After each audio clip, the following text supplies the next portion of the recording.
우주 채널 기적 방송국입니다.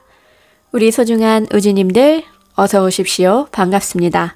저는 크리스탈입니다. 오늘 제가 준비한 책은 BTS의 앨범이기도 하고 빅히트를 유명하게 만든, 그리고 아미들이 최고로 좋아하는 바로 칼 융의 영혼의 지도입니다. 머리스타인 지음, 김창한 옮김, 문예 출판사입니다. 카를 구스타프 융은 스위스의 정신과 의사이기도 하고 되게 유명한 베스트셀러 작가이십니다. 1905년부터 쥐리히 부르크 휠칠리 진료소에서 정신의학 수련을 받았고 1907년, 1913년까지 프로이트와 교류했으며 오랫동안 심층적인 자아 분석을 하는 데 몰두했습니다. 자기만의 특징적인 심리학 이론인 분석 심리학을 들고 나왔고 1921년 심리 유형이라는 책을 통해 이를 세상에 알렸습니다. 융은 새롭게 발견한 무의식의 특성들을 컴플렉스라고 명명했을 뿐 아니라 정신병과 정신분열증에 대한 이론을 발전시켰고 당시 새롭게 등장한 정신분석학 운동의 지도자로 뚜렷이 부각되었습니다. 지은이 머리스타인은 예일대와 쥐리히 융 연구소, 시카고 대학에서 공부하셨고 20년 이상 트레이닝 애널리스트로 활동해 왔으며 현재는 시카고에 있는 융 연구소에서 가르치고 있습니다. 그의 수많은 저작 중에 전체성 실습, 변화, 자기의 출현 등을 비롯해 권위 있는 편집으로 알려진 선집, 융의 심리학적 분석 등이 있습니다. 스타인 박사는 국제정신분석심리학회 부회장을 맡고 있기도 합니다. 인간 영혼이란 가늠하기 힘든 광활한 영토이며 당시 이 영토는 아직 제대로 연구되지 않은 미개척지였습니다. 이 영토는 새로운 발견을 할 수 있으리라는 생각에 흥분을 감추지 못하는 모험적인 사람에겐 도정정신을, 광기 어린 위협에 빠질지 모른다고 믿는 겁 많은 사람에겐 두려움을 주는 그런 신비한 것이었습니다. 융에게 영혼 연구란 역사적으로 매우 중요한 일이기도 했는데 전 세계는 한 가닥 실에 매달려 있고 이 실이 바로 인간 영혼이기 때문에 이 영혼에 대한 탐구는 중요하지 않을 수가 없습니다.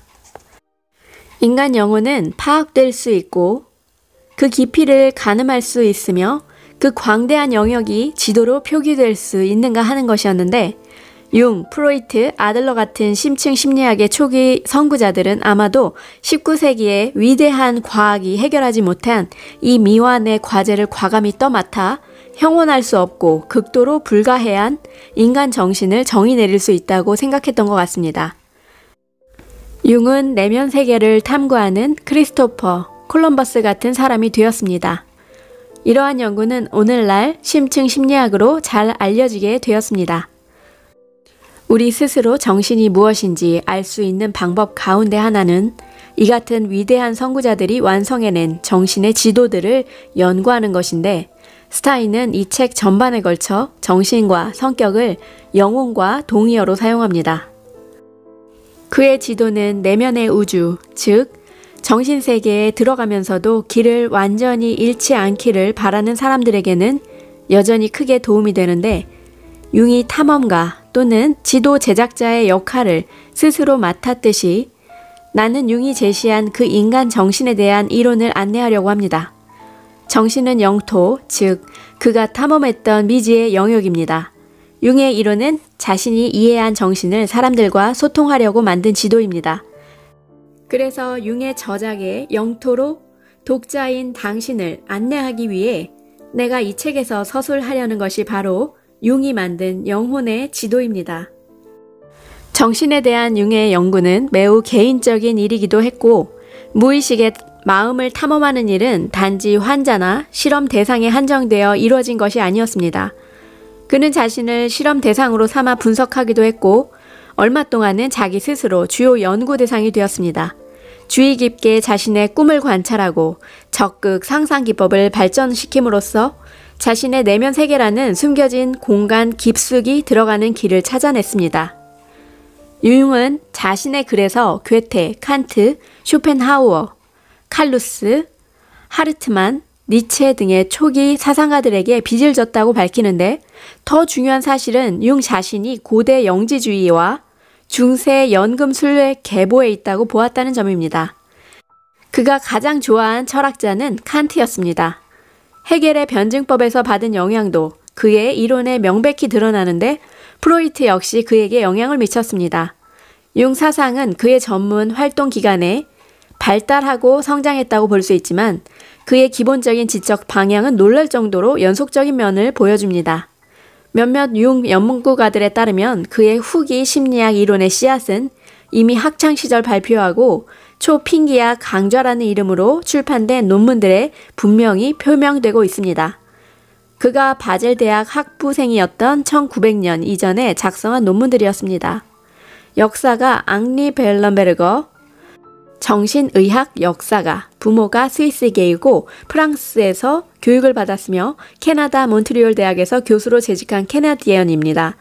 융의 분석 심리학의 기초 대상이 초핑기아 학생회의 토론이나 그의 영매인 어린 사촌 헬레네 프라이스베르크와 한 실험에서 발견된다고 주장하기도 합니다. 종교와 신비적 체험을 과학적, 경험적 연구에 연관시키려고 한 데서 알 수 있듯이 초핑기아 강좌는 전생에 걸쳐 그를 사로잡아 여러 주제들을 가지고 이미 초기에 고군분투했다는 것을 보여줍니다. 경험적 조사에 개방해야 하며 열린 마음으로 접근해야 한다고 주장했습니다. 우리는 융을 읽을 때 이 지도가 영토가 아님을 상기할 필요가 있습니다. 지도란 방향과 안내를 원하는 사람들을 위한 유용한 도구에 지나지 않는다. 다른 누군가에게 지도는 융이 말하는 바를 체험하려는 강력한 욕망을 자극할 수 있는데 나는 융을 처음 읽을 때 나 자신의 꿈들을 써내려가기 시작했다. 나는 쥐리히 융 연구소에서 4년간 연구했는데 나는 무의식 분석과 개인적 체험을 통해 융이 발견한 많은 것들을 직접적으로 제대로 인식하게 되었다. 하지만 나의 내적 세계는 융의 세계와 같지 않다. 융의 지도는 길을 보여줄 수 있고 대체로 윤곽을 알려주지만 특별한 내용을 제공해주지는 않는다. 이것은 본인 스스로를 위한 발견이 되어야 한다. 융이 그려낸 지도에는 분명 공백과 부조화가 있는데 논리적 정밀도보다 훨씬 심오하고 근본적인 통일된 비전을 융의 지도가 담고 있다는 사실을 보여주는 게 이 책의 목적이다. 이 책은 융 사상의 발전 단계를 보여주거나 심리치료와 분석에서 그의 이론을 적용하는 문제에 관심을 기울이지 않는다. 오히려 주된 관심은 융의 모든 저작에서 복잡하게 얽혀있는 세세한 설명 이면에 깔린 지적 통일성을 밝히려는 데 있다. 이 책을 통해서 독자는 융 사상이 담고 있는 핵심 부분을 발견하고 이들이 단일한 전체로 통합되고 있음을 파악하는 건 물론 융 자신이 설명했듯 분석 심리학 이론 전반도 파악할 수 있을 것이다. 정신에 대한 융의 설명이 놀랍도록 통일성을 갖는 이유는 그의 사상 체계가 그의 경험적 방법론에만 의존해서 성장하지 않았다는 데 있다. 융은 플라톤과 쇼펜하우어 같은 이전 철학자들의 방식을 따라 직관에 의존한 창조적 사상가였다. 그의 사상이 놀랍도록 통일성을 갖는 이유는 그 체계가 그의 경험적 방법론에만 의존해서 성장하지 않았다는 데 있다. 융은 플라톤과 쇼펜하우어 같은 이전 철학자들의 방식을 따라 직관에 의존한 창조적 사상가였다. 그는 이러한 사상들을 자신만의 독특한 것으로 만들었다. 그는 시대 유행에 맞춰 급격히 변하는 새로운 개념들을 따라잡는 데 급급하기보다 당시 이용 가능한 것들을 취해 새로운 자기만의 독창성 사상으로 만들었다. 그는 그림을 그리는 예술가처럼 당시 이용 가능한 이미지와 자료를 활용하고 이런 요소들을 남들과 별로 다르지 않은 요소들과 결합했지만 전에는 결코 없던 새로운 것을 만들어냈다. 융은 또한 마이스터, 에크하르트, 베메, 블레이크, 에머슨 같은 전통에 있는 예지가였다. 그가 보여준 최상의 직관들은 그러한 전통이 주는 숭고함의 경험에서 나왔으며 그것은 꿈과 비전, 적극 상상의 형태로 그에게 왔다. 융에게 정신의 실제에 대해서 가르침을 준 최고의 선생은 필레몬이라는 인물이었다. 융은 자신의 자서전에서 공개적으로 언급하길 처음에 필레몬은 꿈에 나타났고 몇 년 동안 적극 상상을 통해서 그와 교류했다고 했다. 영혼의 직접 체험은 융 이론의 궁극적 원천이고 이러한 사실은 그 체험이 심층적인 내적 통일성과 자기 일관성에 있다는 것을 보여준다. 그러나 융은 과학적 연구를 하는 학자이기도 했으므로 그의 작업은 시인이나 신비주의자의 글들과 구별된다. 그가 가진 이른바 비전, 직관, 내적 구현 등은 이들 각자가 갖는 특성에 매몰되어도 된다는 것이 아니었다. 과학적이고 경험적이어야 한다는 강한 요청은 그의 이론에서 다른 것과 비교할 수 없는 중요한 자리를 차지한다. 순수 지력과 명상을 통해서라면 쉽게 접근할 수 있었겠지만 그는 과학적, 경험적 방법의 필요성을 깊이 인지하고 있었다. 체험되는 삶이라는 경험 세계는 뒤죽박죽이라서 인간의 사고와 상상으로 산뜻하게 상자 안에 꼭 맞게 들어가지 않는다. 융은 예지적 직관을 갖춘 사상가인 동시에 경험 과학자였으므로 그가 만든 인간 정신의 지도는 논리적 정연함은 있지만 체계와 일관성이 다소 떨어지는 편이다. 내가 20년 넘게 융의 저작들을 꾸준히 평가하고 연구한 이유는 그가 자신의 사상을 억지로 짜맞추듯 일관성을 유지하려 하지 않았기 때문이다. 나는 융을 읽을 때마다 인간 영혼의 미스터리를 그가 깊이 존중하고 있음을 감지하며 이러한 그의 태도로 지평은 계속 확장된다. 융의 지도는 우리가 볼 수 있는 조망을 가로막기보다 오히려 더 넓혀준다. 나 역시 독자 여러분에게 융같이 이러한 열린 사상을 주기를 기대한다. 이 책은 일종의 안내서다. 인간 의식과 의식의 가장 중심적 특징인 자아, 에고에 대해 융이 설명한 내용을 살펴보겠다. 자아는, 에고는 라틴어에서 나온 말로 나를 의미하는 전문 용어고 의식이란 자각하고 있는 상태를 말하며 이 중심에는 나가 자리하고 있다. 자아는 의문의 여지가 없는 명백한 출발점이고 우리가 영혼이라고 부르는 광대한 내면 우주로 들어가는 입구 역할을 한다. 자아는 영혼의 복잡한 특성, 즉 많은 수수께끼와 아직 대답되지 않은 질문을 보유한다는 특성이 있다.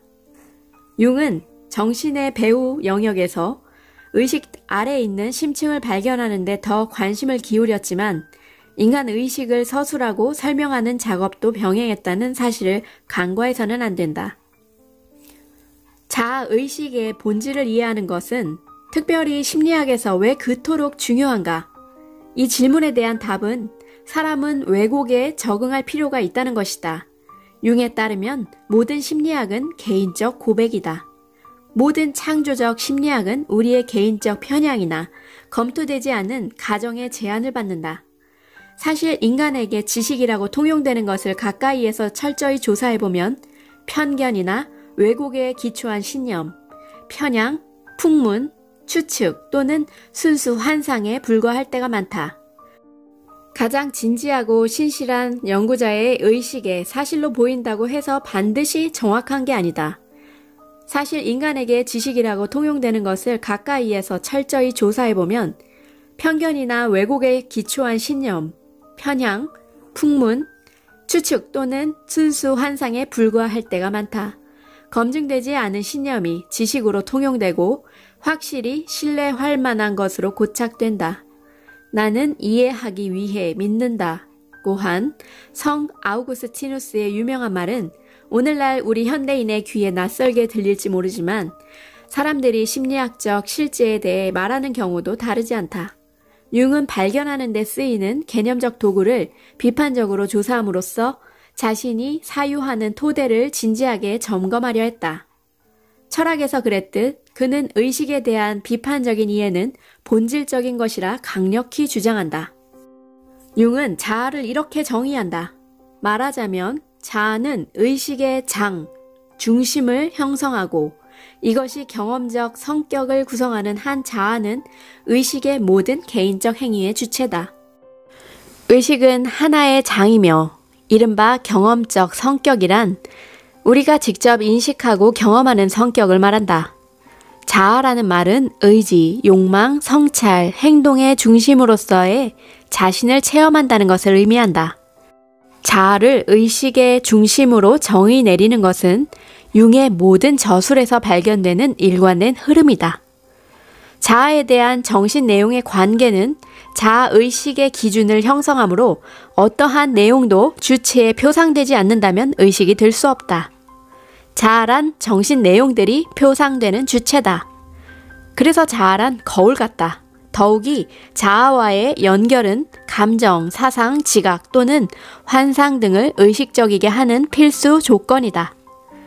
자아는 정신이 스스로를 보고 인식할 수 있게 하는 거울이다. 이 같은 자아에 대한 정의에 이어 융은 정신의 의식적, 무의식적 특성에 중요한 차이가 있음을 보여준다. 의식은 우리가 아는 것을 말하며 무의식은 우리가 모르는 것을 모든 것을 의미한다. 무의식은 단순히 미지가 아니라 오히려 미지의 정신이며 의식하게 되면 기지의 정신 내용과 어떤 면에서도 다르게 보이지 않을 모든 것이라고 정의 내릴 수 있다. 종종 자아를 일종의 컴플렉스라고 하는데 이는 다음 장에서 광범위하게 논의될 거다. 의식 자체, 즉 자아가 자리 잡아 그 중심을 차지하고 경계를 지어주는 장은 무엇인가? 이 질문에 대한 가장 간단한 답은 의식은 일깨움이라는 것이다. 의식이란 깨어있어서 관찰하고 세계의 주변이나 의식 내부에서 무엇이 일어나는지를 인지하는 상태를 말한다. 자기 딸이 태어나는 광경을 지켜본 나의 한 친구는 태반이 제거되고 눈이 씻긴 아기가 눈을 뜨고 방을 둘러보며 그 주변 환경을 받아들이는 모습을 보면서 큰 감동을 받았다고 말해주었다. 이것은 의식이 있다는 명백한 표시다. 그 눈은 의식이 있다고 표시해주는 것이고 눈이 활발히 움직인다는 것은 의식하고 있는 존재가 세계를 관찰하고 있다는 신호다. 의식이란 정신 내용을 에워싸서 임시로 채우는 방 같다. 의식은 자아에 선행되지만 이 자아가 결국 의식의 중심이 된다. 자아는 의식 안에서 중심 초점, 즉 가장 중심적이며 영구적인 특성을 갖는다. 어떤 자아의 기능은 중지되거나 의식을 완전히 파괴되지 않고도 소거될 수 있기에 일종의 자아 없는 의식, 다시 말해 의지적 중심인 나가 있다는 증거를 거의 보여주지 않는 의식 형태가 적어도 짧은 기간 동안에 가능하다. 융의 관점에서 자아는 의식의 중요한 중심을 형성하며 무의식으로 깊이 빠져들지 결정하는 데 크게 관여한다. 또한 자아는 무의식의 저장고, 예를 들어 기억의 은행에서 내용들을 회수할 수도 있는데 그러려면 다음 조건이 충족되어야 한다. 그 조건이란 내용들이 감당하기 힘든 갈등들이 도달하지 못하게 하는 억압 같은 방어 기제를 통해 봉쇄되지 않아야 하고 자아와 매우 강한 연상적 연결이 되어야 매우 강하게 학습되어 있어야 한다는 것이다. 의식의 필수적 중심으로서 자아는 언어를 습득하고 개인적 정체성을 형성하며 심지어 그러한 개인의 이름을 인식하는 것보다 앞서 존재한다. 즉 자아는 이러한 시점에서 이러한 몸에서 이러한 개인의 관점에서 세계를 보고 항상 보아왔던 눈이다. 자아는 양육, 성장, 발달의 산물이 아니라 타고나는 것이다. 자아가 현실과의 충돌을 통한 시점에서 발달하고 힘을 얻는 것은 사실이지만 그 핵심은 부여된 것이다. 자아는 유아기부터 이미 시작된다. 자아, 즉 에고는 의식 내용을 우선순위대로 움직이고 배열하는 에너지의 중심축이다. 자아는 결단과 자유의지의 자리다. 내가 우체국에 가는 중이다 라고 말할 때 내 자아는 결정을 내리고 이 일을 수행하는데 필요한 신체적, 정서적 에너지를 동원한다. 자아는 내게 지시를 내려 우체국에 도달하게 하는데 공원에서 한가로이 거닐고 싶다는 생각에 흔들리지 말고 곧장 우체국으로 가라고 우선순위를 설정하는 집행부다. 자아는 이기심의 중심으로 간주될 수 있겠지만 이타심의 중심이기도 하다. 자아는 인간을 다른 의식적 생물과 구별되게 하며 나와 다른 사람들을 구분해준다. 자아는 인간 의식에서 개성화를 불러일으키는 동인이다. 자아는 의식 안에 있는 상당한 양의 자료를 지배하고 조작할 능력을 갖추고 있고 연관된 것을 강력히 끌어모으는 자석이자 조직을 만들어내는 동인이다. 의식 중심에 이러한 힘을 갖고 있으므로 인간은 상당한 양의 자료를 통합하고 관리한다. 의식적으로 우리는 스스로를 수동적이고 비활동적으로 되게 하여 카메라처럼 단순히 내면과 외부 세계를 관찰할 수 있다. 그렇지만 의식적 관찰을 지속하는 것은 가능하지 않다. 왜냐하면 자아와 폭넓은 범위를 포괄하는 정신이 보통 관찰 대상에 함께 신속히 관여할 수 있기 때문인데 우리가 영화를 볼 때 처음엔 영화 속 인물들과 그 배경을 관찰하고 단순히 받아들이기만 하지만 그러나 곧 우리는 영화 속 한 인물과 동일시하고 이에 우리 감정이 활성화된다. 몸을 움직여 이 영화에 참여할 충동을 느낄지도 모른다. 그러면 우리 몸이 움직이고 자아는 특별한 행동 과정을 목표로 삼거나 의도한다. 실로 영화는 구조적으로 잘 짜여져 있어 관람자로 하여금 감정적으로 편들게 하거나 영화 속 인물의 행동과 느낌이 어떻든 그것을 지지하도록 할 것이다. 이런 식의 관여를 하면서 자아는 소원, 희망, 의도의 중심으로 활성화가 된다. 우리는 영화 이미지로 의식에 생성된 감정과 사상의 영향을 받아 영화를 보는 동안 삶의 중요한 결정을 내릴 수도 있다. 이러한 예증이 보여주듯 자아의 자유는 한계가 있다. 자아는 내면의 정신과 외부 환경의 자극에 쉽게 영향을 받는다. 자아는 위협적 자극에 대해 팔을 들어 방어적 태도를 취하는 반응을 보일 수도 있다. 자아는 내부적 충동으로 활성화되고 자극받아 창조하거나 사랑하거나 복수를 의도할 수도 있다. 자아는 자아 자체의 충동, 즉 자아 도취적으로 이 충동에 반응할 수도 있다.